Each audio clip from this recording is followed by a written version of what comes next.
Good morning, gentlemen. Welcome to another episode of Agency Exposed. Yes. Do you feel Excited. Exposed this morning? Yeah, I do about this topic. you might. Ken's feeling Hey, exposed. Ken. Freestyle No, I'm Friday. Can't put some clothes on. Yeah, I know, right? Ken just got back from the gym. You can't see him. I know. They can see me on the camera right there. All right. Got a jacket on. Yeah, it's Freestyle Friday, which is we're going to talk about a bunch of different things that may or may not pertain to agency life, but it pertains to life, so it pertains to agency life. Well, if this comes out on Tuesday, then it's technically Freestyle Tuesday. No, don't you even follow our own podcast? Yeah. It comes out on Wednesday. I know. It's Freestyle Wednesday, Agency Exposed. Yeah, that's good. It's actually Friday, but for you, it's Wednesday. Yeah, for those of you who've listened to this, we're usually about 2 weeks behind-ish, depending on when we release episodes. Yeah. We try to get some in advance. So whatever, just a disclaimer, everything we talk about today is going to be behind. And so we're going to go in the Wayback Machine a couple weeks and talk about what's happening. Okay. Yeah. Yeah. So So I think in 2 weeks, what we're talking about will still be very relevant. Yeah. It seems to not really change. An interesting topic that came up. I know we've talked about it in the recent past, about the Facebook Apple competition, all that fight, whatever you want to call it. Apple canceling Facebook trying to cancel Apple. So Apple goes and hires a former the head of the director of advertising at Facebook, which is a huge signal that Apple's getting into their own ad platform, which they've had their own app ads for a while now. I don't know how long. Yeah, they haven't had it. been that good, but you can run ads in the App Store. Yeah. And obviously they have their ad platform inside of apps, right? Yeah. So it's all app exclusive. But for some reason, they are now hired the former director at Facebook of ads, that's a huge signal to say, oh, what are you guys up to? You must be really wanting to build that out. Mm-hmm. And then within a couple of days, he's fired, which Hopefully, you got a good paycheck from that. one of us can probably Google the reason. But from what I understand, it was something he wrote or said or did in the past. And I don't know if he got canceled or if it was, just something else. But I thought that was kind of interesting that Apple, this multi-billion, trillion-dollar entity, does the work and the planning to hire him, but then fires him the next couple of days. Yeah, right. Well, maybe his performance review didn't do well. Maybe they had a 1-day performance review. Yeah. So anyway, I thought that was kind of interesting. What else is going on? No, I mean, I think that is. I would like to know why he was fired. I'm going to Google that. Well, so while you guys, you're looking do at the that, dance. I think that's a good topic for freestyle today, is to talk about the culture, the cancel culture, and how that affects brands and how that can affect your business. Let's be honest, your how it agency. affects how you market. Yeah, And we don't know if he was canceled. Maybe he wasn't. Maybe he wasn't, but if he wasn't, Okay, I'm going to read this to you guys. Here we go. Yeah. Bob's I'm got going to the read story. this on Yahoo Finance, which it's Bloomberg. Okay. Apple Inc. said... wait a second, I canceled them, so that doesn't mean I anything know. to me. Somebody Sorry. always has a problem with everything. Apple Inc. said Antonio Garcia Martinez, a former Facebook Inc. product manager who is the director of ad platform, who recently joined the iPhone maker, is no longer at Apple after his hiring caused an internal backlash because of past comments that drew fire for being racist or sexist. Garcia Martinez, who was hired last month to work in product engineering on Apple's advertising platform team, has left after just a couple of weeks on the job. At Apple, we have always strived to create an inclusive, welcoming workplace where everyone is respected and accepted. Behavior that demeans or discriminates against people for who they are has no place here. Earlier Wednesday, several Apple employees complained about the Garcia Martinez hire, both internally and on social media, citing comments he previously made in excerpts from his 2016 book, Chaos Monkeys.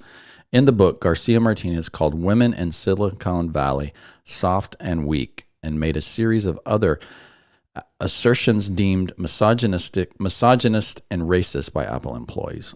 In an internal memo, Apple senior vice president who oversees services such as advertising executives in the inclusion and diversity department, Apple employees question how a company that prides itself on diversity can make such a hire.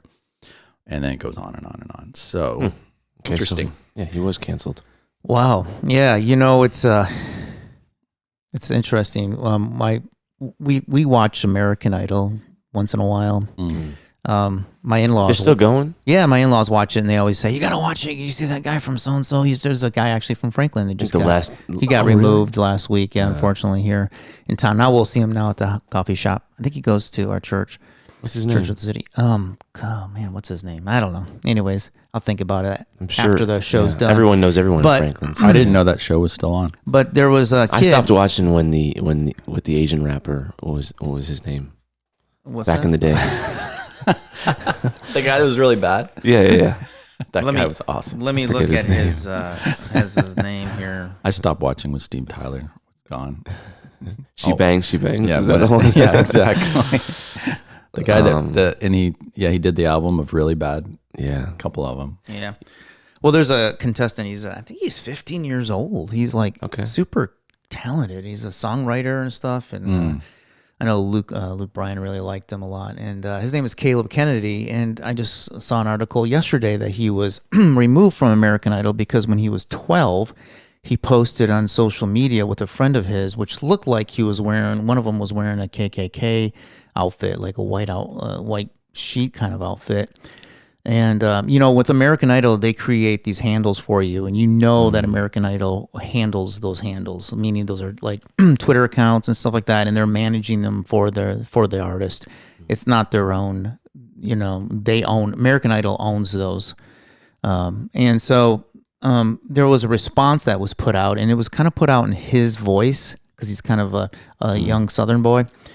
Kind of put out in his voice a little bit, but I really do believe, and this is what I think, is that American Idol actually wrote that for him with his voice, just as an apology. But the response was basically that when he was 12, there was a movie and they were kind of playing these characters, but they had nothing to do with the KKK. It just happened to be this guy wore like a white sheet, and in the picture, when you first look at it, it may look like that because it's very iconic, a little bit iconic looking. And, he apologized and he said that was not his intent and that he doesn't have a racist bone in his body. At the same time, he's kicked off a show. Right. This kid's like 15 years old. Right, yeah. Like, how does a 15-year-old handle that to be in the heavy spotlight and then be known as a racist when you may or may not be? I mean, I don't know him, and so I'm not judging anything, but I'm just looking at that. That was my son. Right.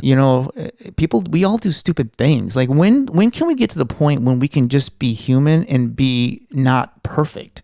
Like when can we think of thoughts that aren't always positive and be a little bit more forgiving and have more grace for people? Like it gets I'm sorry, I'm just ranting here a little bit, but like this is a 15-year-old kid who's really talented, who's probably doesn't have a racist bone in his body. He's like the sweetest kid, and now he's just being drugged through the mud, right. And then he may, and then on top of that, people on social media just start, people are guilty before. I think that's the sad thing about it is we're jumping to conclusions all over the place, right? But it's just snap judgments. Yeah. And I think what tweaks me a little bit is that American Idol will always protect their financial interest no matter what, right? Will always protect their brand no matter what. And I think that's an interesting concept or discussion, is that when does a brand finally go, enough is enough? Because the challenge with that is either half of the people are going to love you, half the people are going to hate you. Sure. So it's very divisive. I mean, you talk about like even the My Pillow guy. I mean, the My Pillow guy, for some, though he's, I know he kind of, has maybe put his foot in his mouth plenty of times, but he's been canceled by half the United States. Yeah.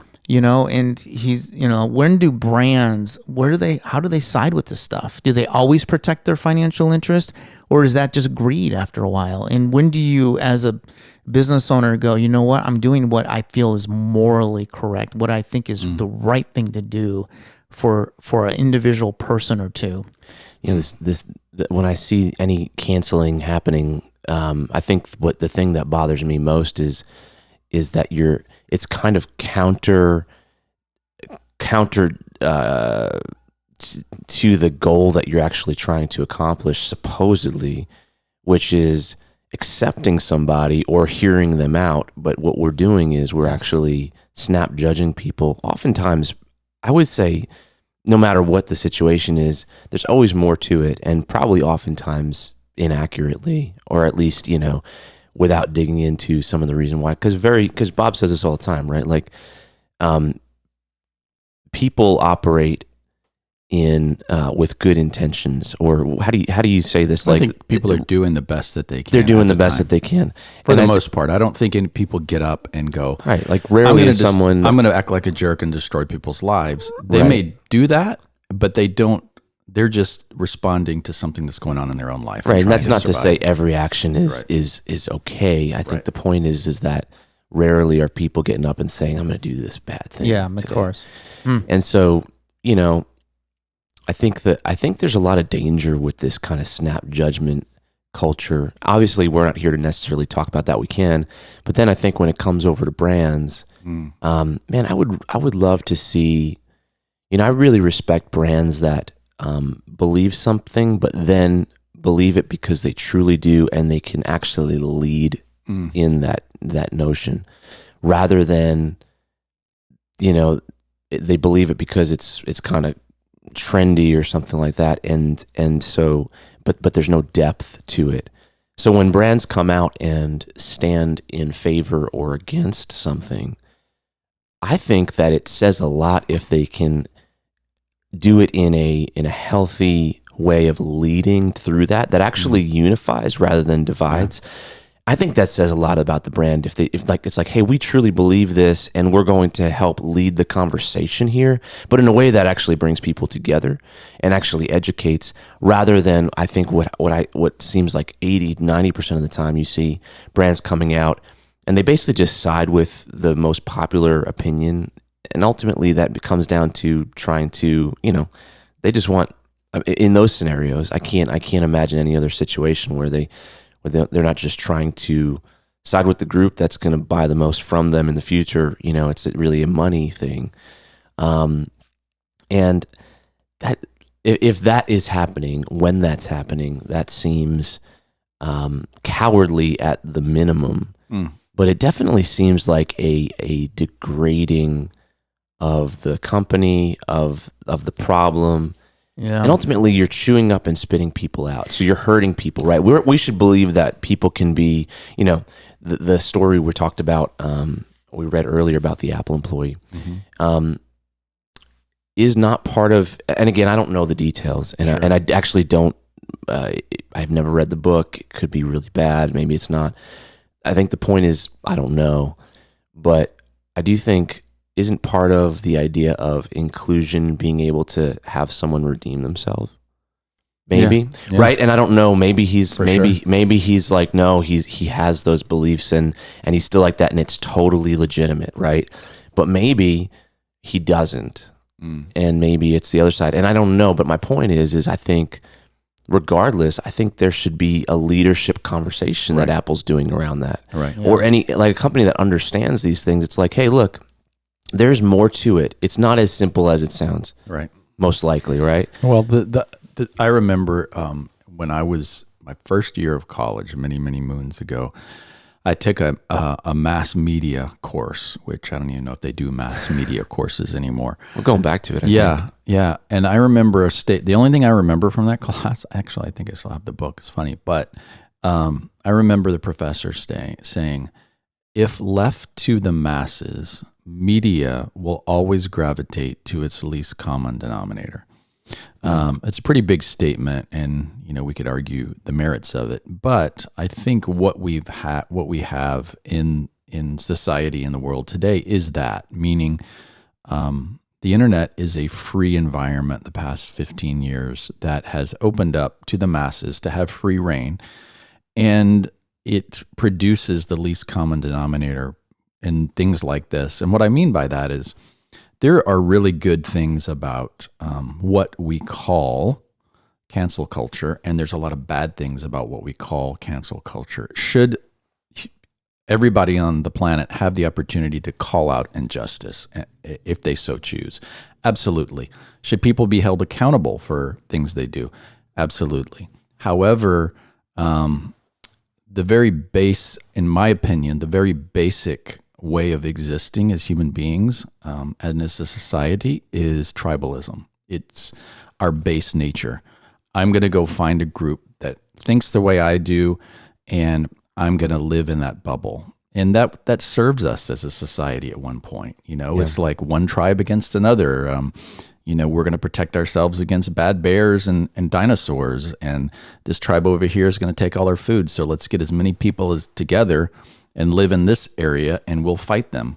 I think that served us as a human race at one point. But now there's good things about tribalism. But what you see, I believe, is this gravitating to the least common denominator of, I don't like what you say, so therefore I will not have a discussion and let the best ideas win in that discussion like we used to. But now I can hide behind a screen and go, click, I don't like you, you're gone. It's actually, we don't do that about this. We don't do that as much face to face. We don't do that as much. We talked about this a few episodes ago, right? Like if it was face to face, it wouldn't happen the same way. And I think that's part of the problem. I mean, I agree with you. I think there should be, in an ideal relationship, like there's the ability for someone to call out situations, injustices, blind spots, those kind of things. But at the same time, right, we all have to have a certain humility. I think that's what lacks in cancel culture, which is this humility to say, it's basically saying that I'm better than you, so I can judge you on this thing.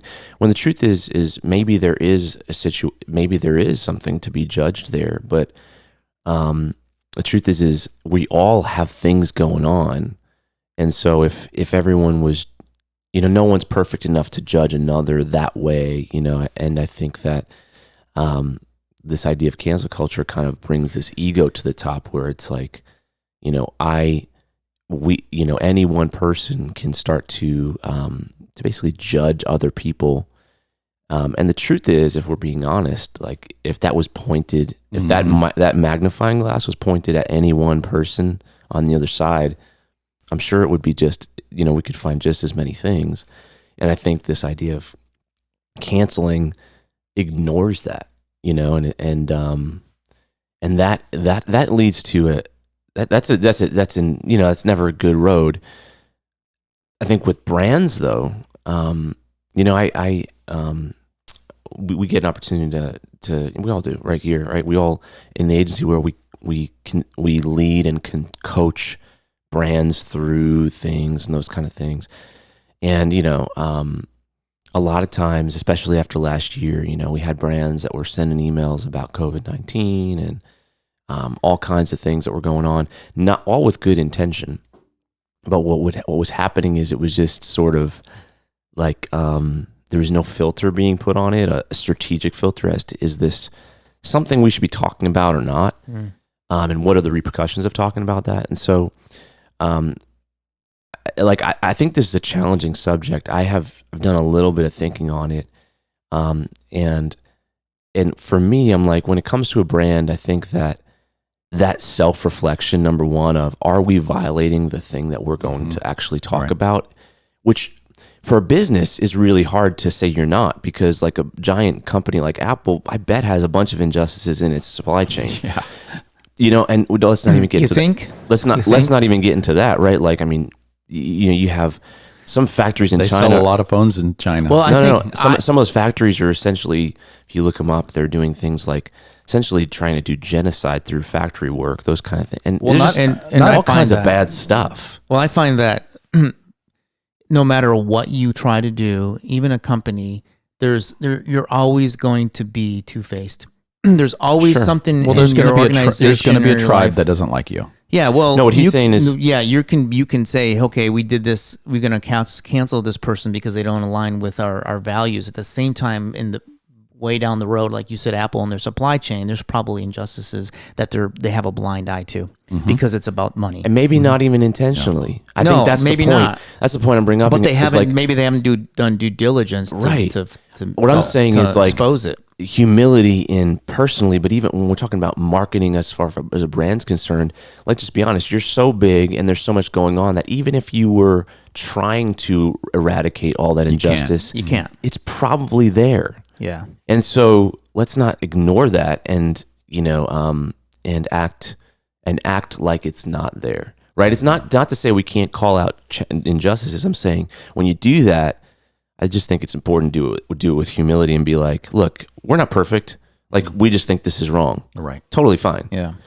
And I'm not saying they didn't do that because I didn't read the article, but I'm just hypothetically, As an agency, have you guys ever had to participate in something with your client that you knew was a really sensitive issue, maybe something PR wise or something that they're dealing with as an organization that could have really negative an outcome on social, on the way people respond, all that stuff? Have you guys had much of that? I remember a few I times. have in the last year. I've had. Yeah, I've had historically people come to me and looking to do reputation management online, and sometimes I could help, but sometimes I would just refer them to someone else because there was too much evidence around the person that there was. For instance, if someone said, there's all this negative press about me. So I go and I research and I'm like, well, is there a reason there's all these negative press? Like, court documents showing up, other things. Like, So it's kind of justified? Well, again, I'm not the person to make the judgment to say because maybe the person hasn't gone through, due process. However, when there's a lot of smoke, there's probably some kind of fire. And so you do have to, when you're in that business specifically, make moral decisions to say, am I going to protect and support and push down and hide these things so that this person can go on with their lives because maybe their lives are destroyed. Doctors, professionals, things like that, this can easily happen to. So to answer your question, yes, I've run into that before. And there had been a couple of times where I just kind of I'm like, I don't want to get involved in this because I don't know how it could happen. It's really tough when organizations are dealing with things that are really sensitive, especially if they're very sensitive, like this, like the whole Black Lives Matter movement that we've gone through this year. That's very sensitive for most companies, and their position and the way they treat that is they have to treat it so carefully. And I think, for us and you guys too, probably, even if you just run social ads where there's people that respond to social ads, even during these times where there's conflict or there's wars or whatever, something that's very polarizing, you'll see that people read into a lot of things. They'll bring in something that wasn't meant to communicate something, and for some reason it communicates something that's in the public eye. Yeah. And they make the transition that they're actually like there's some subtext behind stuff sometimes, not all the time. And even they'll respond to stuff that wasn't even intentionally at all positioned in a certain way. You said you had a situation?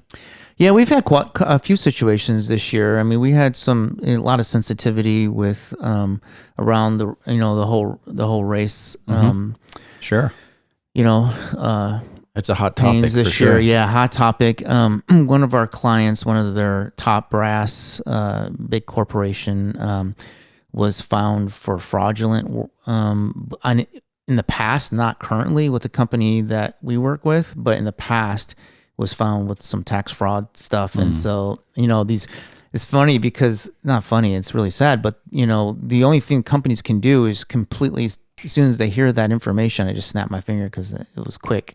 It's a very quick decision that they just kind of say, nope, this person no longer is that role. We've gotten, instantly the day of, it feels like the day of, it's probably was, they probably knew about it for quite a few weeks before they released press. But, a lot of times they want to be proactive. So I think what happens is with corporate communication and PR, the best solution is actually to be able to control the narrative versus react to the narrative. So most corporate communications want to be very upfront. They want to be quick to do stuff, quick to say this person is no longer part of us, and they're going to control. They want to control the narrative. And so, as an agency, no, though with that situation, we didn't have anything to play in that specific role. But in that kind of situation, they were really probably fearful that their stock, because they're a nationally traded company, if their stock was going to dump. You know what I mean? So there's a lot that plays on. They have a lot of pressure, especially if you're a publicly traded company where you have stockholders. And I can't imagine. It's a difficult situation. I can't imagine corporate communication following Elon Musk. You don't know what he's going to say. Well, there are a few people that rise up in our culture. First of all, I hate the term cancel culture, because cancel culture is cancel culture. Yeah. Basically, what you're saying is anybody that holds anyone accountable and says there's got to be consequences, you go, oh, that's cancel culture. And I've done it, right? So cancel culture is an easy way to dismiss consequences and holding people accountable. And there are times when people need to be held accountable, and there needs to be consequences. And that's a good thing in society. It would be chaos and anarchy if we didn't have that, right? Yep. So it's easy to just be like, well, if it's me or someone I like, I'm going to call it cancel culture. Or if it's in my tribe, against my tribe, I'm going to call it cancel culture. So I don't even like that term. However, there are a few people. So you're canceling cancel culture? I'm canceling cancel culture. Okay, got it. I approve that. But there are a few people like an Elon Musk who seem to be, and I'd love for us to discuss this a little bit, because I think it goes to our own business. There are business people who seem to be above it, meaning they don't really care. They can say what they want. And you could argue and go, well, they have a lot of money. I know individuals who maybe you know personally, and it's a fine line, because you can be a real jerk and be very opinionated and live above it and be like, I don't care what people say. And none of us want to be that person. But on the other side of the coin is there are people like Elon Musk, and we could probably name 4 or 5 others. And I think even Steve Jobs was this way. It's like he wasn't a perfect person. Yeah. There are people who hated him, whether it's male or female. There are people that are, this is who I am. This is what I'm going to do. And I really want the best for human beings and society, but I'm going to kind of march to the beat of my own drum. Yeah. And what is it about those people besides being wealthy? If they weren't, if they didn't have actually success in what they did, like they weren't really putting their money where their mouth was, they would just be all talk. That's a good point. They wouldn't be respected at that point. So put your money where your mouth is. I think both Steve Jobs and Elon Musk, they talk a big game, or they're very, unique in the way they communicate. Steve Jobs was probably more of a jerk. I don't know if Elon Musk is a jerk. He doesn't seem as jerky, but they both produce. He's a little more snarky. Yeah. But they both produce something, and therefore, I think people understand that you got to it's fun to their personalities are fun, and it actually makes the products that we like better. And they're there to kind of give back to us in some ways, whether it's going to Mars or, whatever, changing the car industry for sure. So that's an interesting point you're making. Is you're saying and Ken, you alluded to this, if you put your money where your mouth is, and it doesn't have to be literal money, but if you are living out something that people are accusing that you're breaking, like you have to practically live out what you stand for. Right. Otherwise, you will be exposed. I was actually going to say, I think that integrity is what you're saying, right? Integrity, right? Yeah. And I do think that integrity is important. I don't know that everyone that has integrity doesn't get canceled or vice versa, or whatever. But I do think when you were asked that question about Elon Musk, I've done some thinking about this, because I do think it's an interesting thing. I think success has a factor in, maybe I would say, how effective this is at rising above those things. But I personally think it comes down to confidence and and having a greater purpose that is maybe is pure and above, honestly, truthfully, than all those accusations. So like sometimes, because we all know, like in business, like you can see a situation, like sometimes things happen, and you could easily see that in and of itself and be like, oh, this person is this, or this person, like hates these type of people or whatever. But sometimes like someone's not performing, like have to get fired. Like it's not because of, race or gender or any of that kind of stuff. And sometimes, my point is like, it's easy to take things out of context, I think, in business. I do think that when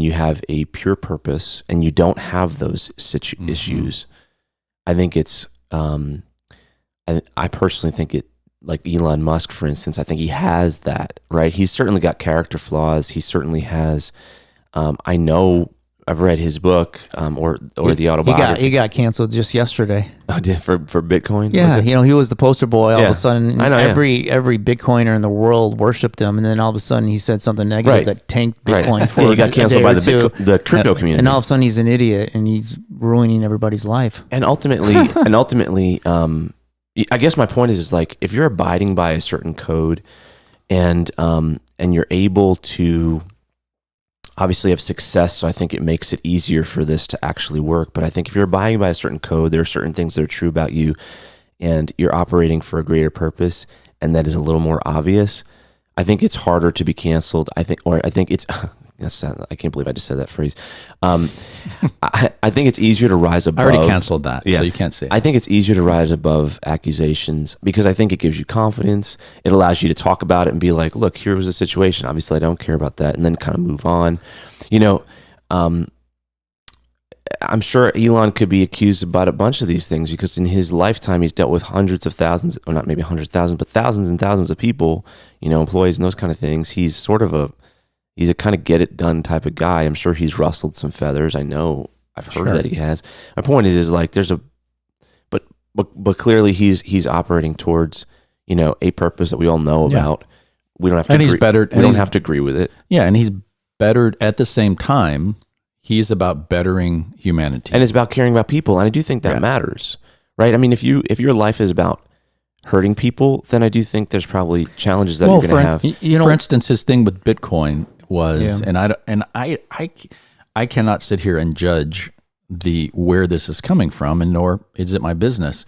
But one of the problems he said is, I'm going to pull back on this, and I'm not going to accept payment for Teslas anymore, because when you mine for Bitcoin, for people that understand that, you use a tremendous amount of power and processing speed on systems. So it's kind of hypocritical for me to talk about saving the environment and moving toward, electricity and free from fossil fuels while I'm feeding this environment that's like burning fossil fuel. This is just a theory. So this isn't truth, by the way. I'm not trying to. Oh, here comes Brad's conspiracy. So the Biden administration and EPA are coming up with even more incentives for green energy. And part of that green energy is you have to prove that what you do, right, supports that. The problem is when you have 8% of your cash into Bitcoin, 8%, right, of your value of your company into something that could seem, and is in some countries being used fossil fuels to mine Bitcoin, and it's very dirty. It's just a very, very bad perception that may not be able to give you these incentives, these EPA, which is billions of dollars of incentives. So they have. But at the end of the day, it does have a good output right? What does? Even though yes, and. So what I'm saying is, was that a PR move so that they could get these incentives that were worth more than their Bitcoin down the road? Yes, and. Was it a financial move, or was it really, did they really care about it? Maybe both. But why would they buy $1.5 billion of Bitcoin and then a month later go, we're still going to hold our Bitcoin. We're just not going to take it as payment, because then the miners have to work and then they cause fuel. Now, whether or not that's true or not, it may be true. Maybe they're just kind of playing with the idea of it and trying to figure out, is this something that's even viable? But the reality is that I think there was a lot more people than just Elon Musk making that decision. Yeah. I think some of the top brass at the company helped make that decision. I think that obviously Elon probably agreed with, but I'm just wondering if it was really more about the dollar than their own passion to be green. I'm not really sure. Mm-hmm. I do think what's interesting about it is, and why I think this is important I think it's important for companies to look at, and we've kind of walked people through different scenarios as well. It's kind of close to their purpose. Like, he's not coming out and talking about some hot button thing off the side, and making it Tesla's problem when it's not really in Tesla's lane. But Tesla is in a green company. Their goal, his mission in life is to, get us on a more sustainable fuel source. And so it makes sense with the narrative, at least. And to that point, I'm like, okay, it's not, you're not just playing on a press thing. Right. I think when, you have a company that's like, sending COVID-19 emails when it's like, it's my car lease company, that seems a little bit, that's like where I'm sort of sitting here and going, I understand you're trying to do a good thing, but it might be best for you to not jump into a lane that's not your lane, that you don't have maybe the ability to actually walk out in a really good way. So, I'm just waiting for Elon in the next week saying, "Hey, I just created this brand new mining machine. It takes zero. It runs completely on the sun."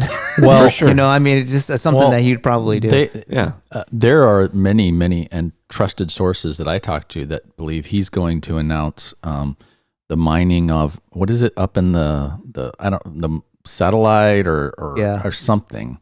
So it'll be interesting to see if mining that comes in the sky. Yeah, exactly. Worldwide internet for everybody. The thing that I always, and I don't know if this is like the popular opinion, but I think it's important to always question like what we're told, though, too. Mm-hmm. So we're not. It's a narrative. We don't know how it's being mined. Honestly, we know what people say it's being mined, and this goes both ways. Right? No, we know how it happens, but we don't know that. Like, have you seen the coal burning plants? I think they're talking about places. There's I agree. A third of Bitcoin is mined. I'm just using that as an example. I'm just saying, like, when we hear things about, I think my point is as the general public hears things over social media and then in turn cancel someone on that particular thing, we don't even go through the trouble of understanding, is that actually true? And in this day and age, like, anything could be untrue. Well, I made a joke earlier about canceling out the Yahoo, which is owned by what? Well, Bloomberg. And again, I like Bloomberg, but I was just joking. But the reality is that we align ourselves even with certain media, and then that media then is true, and the other media is false. And so we start aligning ourselves. And all media is false, right? It is. I mean, it's the truth. Yes, all media is It's false. all entertainment, right? It's all exaggerated. It's all eyeballs and entertainment and ads. Well, I would argue that yes, Besides the BBC. Yes, and there's some that are better than others. Correct. But at the end of the day, in a digital world that lives on most have other motives besides. But even back in the day when people were motivated to sell newspapers, Correct. right? That's when you saw the big, huge war, headlines and stuff that would capture your attention. It's when you're human walking beings. by the street and you see the newspaper in the stand, you're going to get your attention to go get it. I agree. I think it's a flawed source of information. Yeah. And that's why I just think it's worth every person taking an eye of like saying, okay, like what was there more happening here? Is this true as face value or not? Should I run with it? Maybe the wise thing is to say, this might be true. It might not be. The wise thing might be to not, scream it from the rooftops. I think there's some questions that I always ask myself that are helpful in this, because it's about nuance. And nuance says, is there other ways to look at this situation? So I always try to ask myself is, okay, I have this strong opinion about this. All right.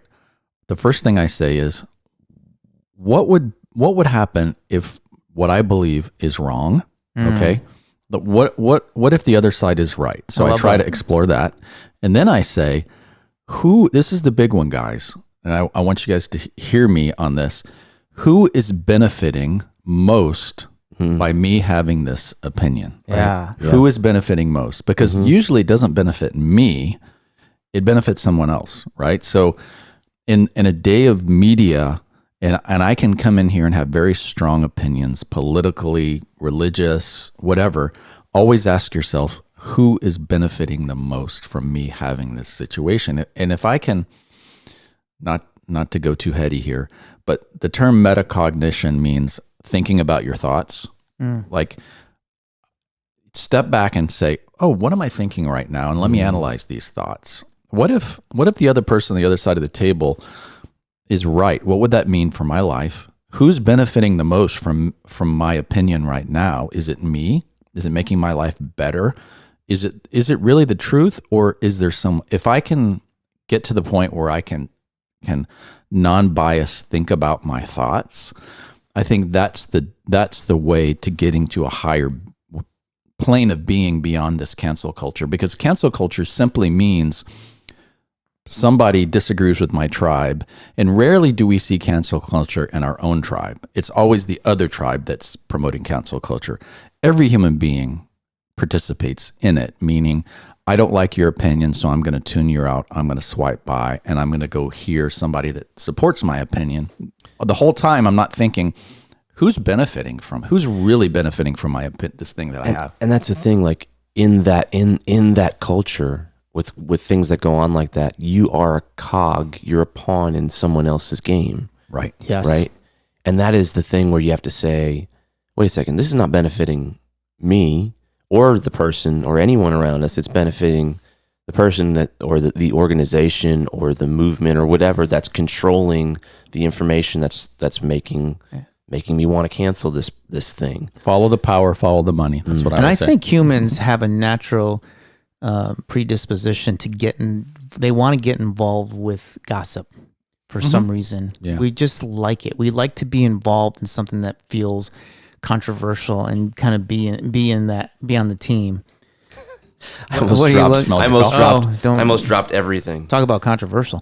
Phone and coffee. You know, one of the things that I always take with me is, I think it was a quote by Mother Teresa. She said, "You'll never see me at an anti-war gathering, but I'll always be at a peace rally." And I always look at that and go, you know, that's interesting. That's a good words of advice. Like, do you want to be in something where there's an opposite side that you're fighting against, or do you want to be in something that everyone believes in and help that motivate that, and that where it brings people together, it doesn't bring people apart? And I always think about that quote.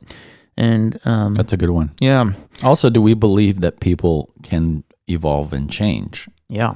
It's funny, we believe that about ourselves, but we don't give other people the benefit of the doubt. And like you're saying, it's easy to see that in this 15-year-old kid and go, there's probably something going on there that doesn't ring right, because, you know, he was innocent a few years ago, he was probably being silly, and now potentially his whole career could be ruined at 15, 16 years old, which something feels off about that. Yeah. We're not as willing to say it about a 45-year-old Yeah, male, because a 45 should know better. That's the, like, they're past that. But we all grow and change. We're all 15 inside, right? At some level. Right. Yeah. And so I think if we can keep that in mind, but also, do we believe that the best ideas will win? And if we do, we've got to provide the space for ideas to be debated and go, okay, if you think women are soft in Silicon Valley, like this guy, well,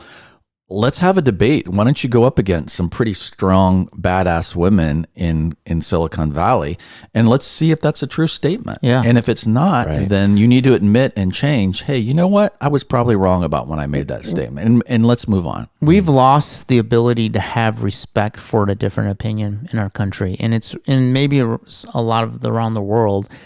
In some cultures, people like to come together and debate, and it was healthy, and they were friends, and they would still disagree on things or still not come to some conclusions.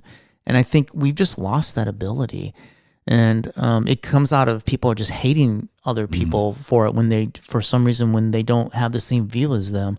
We've lost the ability to really be open to different ideas, especially because people feel like I don't know why. They feel like that's their identity. Have you guys heard about this study, psychological study that was done back in the 60s, I think, or 50s? I think it was a Yale professor. I should know his name, but Gallagher, I forgot his name, but you may know this, where he took a bunch of volunteers and he put them in this room, and on the other side of the room were these actors. And what he was trying to prove was what causes a person to be convinced to do something really bad, i.e., Germans in World War II, like the German population was smart and educated. And if you would have asked them before World War II, do you want to go kill and burn your neighbor in an incineration camp? They would go, of course not. That's silly. Germans by far were some of the most educated people. But then by the middle of it, they were all on, not all, but many were on board. How does that happen? How do people switch like that? So he did a, and I'm getting to the cancel culture idea, but he did it's a famous, and you can actually see the videos of it. They filmed it they take the person in the room and they say, hey, there's a person on this other room. And I'm going to ask him some questions. And when he answers wrong, you're going to give him an electrical shock, right? All the person heard was a microphone. They couldn't see the person, which was an actor, and they didn't know there was an actor. So an innocent person comes in and he's like, so the professor asks some kind of complicated question and he says, sorry, that's wrong. And so he's like, you need to give him a shock. So at first they're like, bzz, and the guy goes, and it gradually got, he kept supposedly turning up the electrical, and it got worse and worse to where the guy was screaming. He's like, make it stop, and the professor would go to the person who didn't know what was going on, who was apprehensive, saying, go ahead, just do it. He'll be fine. Go ahead, give him a shock. And almost without a doubt, all of them were persuaded to continue to shock until they didn't hear anything more. There was no more response, but he kept shocking him. And afterwards they interviewed him. They're like, yeah, we felt really bad. I was kind of like, I didn't really want to do it, and so the experiment, what the guy proved was people can be persuaded gradually to do something really, really bad and horrific. If they're in a situation, to be persuaded to do so. And where this comes to is, and I think as leaders, we need to be aware of this, especially in our culture and our agencies and staff, is that it's real easy, and we all can be victim of it.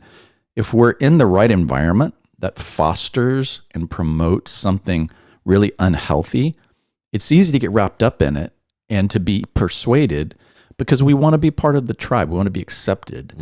Versus outside of the normal situation, if you were to ask those people, would you shock someone to where they were unconscious just because someone told you to do it? And you'd say, of course not. But this experiment proved that it's pretty easy to make that happen with almost anyone. And then I think they recreated it in a little bit different way in the 90s because it's a pretty controversial experiment. The thing that I always look at is has there been an antagonist that has been developed on, like, in whatever thought process? Is there an antagonist that's out there that is kind of not defined, but there to motivate a tribe to actually do something? It's called digital and social media without regulation. And again, that's a controversial subject, but you can go down any rabbit hole you want and find what you want to believe to support exactly, to the point of, for some people, being that, horrific person that actually goes out and ends up being a shooter, or, without a doubt, a lot of the shootings that you see, this person has a history of online radicalization of whatever it may be, feeding what they were looking for, their belief system. Yeah. I think so. And you said the word radicalization, and you look at these things, and anything is gradual, right? You're an overnight success took 10 years, and a fall takes a series of gradual steps. Like, I think one thing that we know about life is it's unlikely that it's not gradual, whatever, success, failure, good or bad. And then I think, is always interesting looking at ourselves is like, are we gradually being brought towards a direction? And some may call that radicalization, but we sometimes label radicalization as just those scenarios that you just described, right? Negative situation. Yeah, really, terrorists and those kind of things. But as a culture, like, are we individually being radicalized in different ways? And I would say there's probably a good case to say yes, because a lot of those same factors are at play, right? Like, you're gradually being brought to the point where you're, on social media, you might be, able to say horrible things about somebody when, before all this, maybe, if you 10, 20 years ago, someone would ask you, like, would you ever say this about someone to their face? And you'd be like, absolutely not. Right. So it's that gradual radicalization. And the thing about it is a gradual process. It's lulling people into it. And I think that's why it happens. That's why we get to these places. No one, to the thing that we started with, people have, good intentions in general. And so people aren't just stepping into these roles. They're gradually under the surface being lulled into into radicalization, and to where now you've got people doing really horrible things to people. I mean, destroying someone's life from social media without even knowing if the facts are true, just based on a headline. That's pretty bad. Mm-hmm. I mean, that's some serious stuff, Millions of people hating you. Is that not the same as, forms of torture or imprisonment, sure. and they didn't get a trial, they didn't get a jury, they didn't get anything. Yeah, you're not innocent until you're proven guilty. You're guilty, mm-hmm. and maybe you can earn your innocence back. Now it's crowd mentality too, it's mob mentality. Which is right, and you get this on social media. So like, you don't even. I think my point is like, when this is why I think cancel stuff just irks me wrong, is because that in itself seems unjust. Right. We're sometimes trying to call out injustice, but the fact that we're judging someone as a massive group and destroying their life, that seems unjust. And there's an obvious thing here that we haven't hit on, and I know we got to wind up, but I think it's important as it pertains, bringing it all the way around full circle to agency life and what we are here for. And the 800-pound gorilla in the room is, where does this happen? On the platforms that you don't own and control, that you willingly participate in. Mm-hmm. So stop being so dependent on these platforms, and you won't get angry about cancel culture, and you won't be canceled. And even if you are, don't read it. It's like what some of the best advice is, don't read negative comments about yourself. If you don't want to participate, if you don't want to be affected, then just don't read it. And I think you would look at the men and women who live above this to some degree in a healthy way. I'm not talking about people who are jerks, but people who live about it in a healthy way. They will tell you, I don't really use social media that much. And if I do, I don't scroll through my negative comments, because I know whatever I say, people are going to be negative, and that affects my mental state. So it's about taking care of yourself, being aware, like I said, thinking about your thoughts and doing it. And as it pertains to agency life, like, we need to be responsible for our clients and for our agency. How much are we making them dependent on certain platforms that will set them up for this? And we've talked about this before. I mean, you're right. And I think that's one application. I think the other application is, when it comes to brands talking about things, I believe like stepping into it with a lot more wisdom than a lot of brands do. Mm-hmm. And as an agency, coaching a brand through that, or executing marketing, even when it comes down to marketing, because sometimes, marketing can be controversial, and it doesn't have to be. Like, it shouldn't be controversial accidentally, and it's debatable whether it should be controversial at all in a lot of scenarios. But like, I think thinking before you act, especially when it comes to entering a cultural conversation that has nothing to do with your product or your brand, which I think a lot of brands are doing these days, are you capable of walking that out? Are you a leader in that subject to where you actually could debate on it to that point, like where you understand it and you believe in it and it's part of your product? Is it is it in line with your product or not? I got one ridiculous story. I should post it online, but I won't because I'll get canceled. But By the other tribe. There's an accounting, and no, this is not one that anyone would guess, but there's like this sort of like random accounting app that I signed up for like maybe 8 years ago or something like that. I used it for a little while, and so I'm on their email list. And it's accounting app. Like it handles like a certain, I'm not even gonna say specifically, a certain area of accounting, like, tracking and stuff. And I'm on their email list, and last year was a crazy year with all this kind of stuff. And a lot of brands got in the mix of things that I think probably was unwise to do, and I don't think helped the situation. But as a little accounting app, I started getting emails from the founder, had nothing to do with accounting, and he's like telling me how exactly to vote and why if I don't, I'm an idiot. Like literally those words. I saved these emails as examples of what not to do, because I'm like, first of all, if you think I should vote a certain way, then persuade me, don't insult me, right? To me, that's like the most important thing. Then second of all, if you feel like it's part of your mission to do that, like, you're an accounting app. Like, it's outside of the realm of communication. Yeah, go use your own friends. It's outside of the relational dynamic. Yeah, that's. And my point is not about talking about voting or not. This happened to be about that. My point is I think as a brand, we sometimes want to do good because we have influence, and brands do, and that's great. But when you step outside of the relational dynamic with your customers, it starts to get weird, no matter what you're talking about. And stay in your lane. And I think it's often smartest to stay in your lane. Let me ask you a question. Yeah. Was he talking about the candidate you voted for? No. Would you have been as upset if it was the candidate you voted for? I think I would have been. If he called me an idiot, yes. but I definitely, I think so. Because this was this. I think if it was done differently, I would have taken it differently.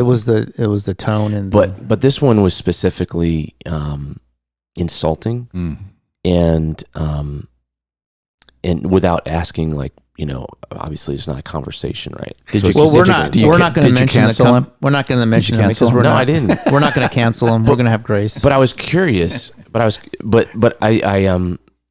saved this email because, I think as brands talk about these kind of things, I just don't think that. And maybe that it's the wisest thing to do sometimes. Yeah, and maybe this is a part. You got a lot of backlash for it, which is, Part two of this discussion is the other side of that argument, because I agree with everything you said, is how then, but do we maintain our humanness in the midst of that? Like, I think I used to say this. Actors need to not talk about politics and social injustices. But then I changed my mind because I'm like, well, they're human beings just like I am. I have strong opinions about that. They struggle with the same thing. And so how and where do we allow people to display their humanness? Because we're always telling brands, be human, be authentic. And then when they do say something we don't like and it's very human, we go, oh, stay in your lane and don't talk about that. That's the balance. Like, where do we look at brands and go, oh, they stood out because they're willing to be human and be vulnerable and take a stand or whatever it may be. But then if they say something we don't like, we go, just stay in your lane and just focus on the product. I think when the human passion for something overrides, like, for instance, the MyPillow guy, like, he used his company as a platform. This guy that you mentioned used his company as a platform. Actors use their platform, right, to be able to express their strong opinions on something. It does get down to a strong opinion, and they feel like they would rather eliminate folks that were customers of theirs to be able to share something they felt was more important. Well, maybe. I mean, I'm not saying that you shouldn't be allowed to use your company as a platform. I'm asking the question that is, if you use your company as a platform for something that's outside the relational dynamic that you have with your customers, Yeah. like, is that ultimately a good thing? Well, you said it's weird. I just think it's weird no matter Yeah. what. And I have Yeah. other examples where people are talking about, there were, and not in any polarizing way, but I'm getting emails last year. I think we all got them, about COVID-19 from all companies, and it's really heartfelt. But it's like, I don't need 10 emails from all the different companies. It's interesting how that I time interact will with. change these things. Yeah. Most people would not argue, nor do they. And there is a huge amount of respect for Martin Luther King Jr. Almost everybody in this in this country, 90% would say on Martin Luther King Day, this was a great man. He was peaceful. He changed things for the better. If you were living in the 60s and you stood by Martin Luther King as a business person, that was like you were a radical. You were probably right. blacklisted. Yes. I mean, just really. And so it's interesting how negatively. time changes these things. I wonder. I've asked the question, like, let's say, you're right. You're a person. You have a platform. You're a human being. Like, how do you be human about what you care about? And I think if you represent an organization that has nothing to do about the thing, and maybe doesn't have the, once you step into that conversation, I think you have a certain responsibility. And so, are you able to carry out that responsibility? If the answer is no, whatever it may be, there's a personal platform you can use, and that's fine. And then you get into, if you're trying to persuade someone, my issue with, for instance, like some of these examples is, if you're trying to persuade someone, you do it in, I mean, we all know marketing, like, you make it a benefit to that person, right? You don't do it out of anger. That doesn't usually work as far as persuading. But, you're still a human being. Like, my thought is, or my question is it better done on a personal platform level, right? And I think that's what I'm saying. That's the part too, is like, how do you be human and vulnerable and at the same time navigate these issues? And should you care about it? I think you should. But that's a tough one, and I think it's only going to get tougher because the other side of all of this is, if you are perceived as if you don't stand up for something that is a blatant injustice, then you can get criticized for that too. Yeah, no, I know, and that's where this is, it's like walking through a minefield, right? Mm-hmm. But I do think some of the, in my opinion, having a purpose, like a clear. Like, here's what we do and why. Guiding principle. That allows you to sort of say, I should talk about this or not, or maybe it's wisest to not, or if we do, here's how we're going to do it. And if we get, pushback for not talking about it, we have a reason for why we're not. Coming back to Elon Musk, like, he has a guiding principle, he has a guiding purpose, and he sort of lives life, and he walks that line kind of just out of his way of, it's just his way of being. I think it allows him to do that, and I don't know him. But I do think, in my perspective, like, that helps a lot, right? If you have that guiding principle, then you can kind of hopefully have a little more discernment through those conversations, and know when to talk about it and when not to, and deal with the repercussions. Good discussion, man. guys. This is deep. I know it's a lot to unpack, but yes. Welcome to Friday. We canceled cancel culture. Yeah. Yeah. Bring it. All right, guys. Good discussion. Yeah. Thank you for this. And try not to get canceled today, and Yes. have an awesome day. Yeah. Till we meet again next time. All right, Hey, guys. check out our YouTube channel. Yeah. Yeah. Yes, and please write or review on the other channels. Yeah. Smash up the likes on the YouTube algorithm. I thought you were going to do it with an accent. No. The person that says smash up the likes that you follow has a heavy German accent, I think, or something. I follow a lot of guys that say smash up the likes. Okay. Smash them up. You Talk gotta to you later, guys. Click on it. Bye.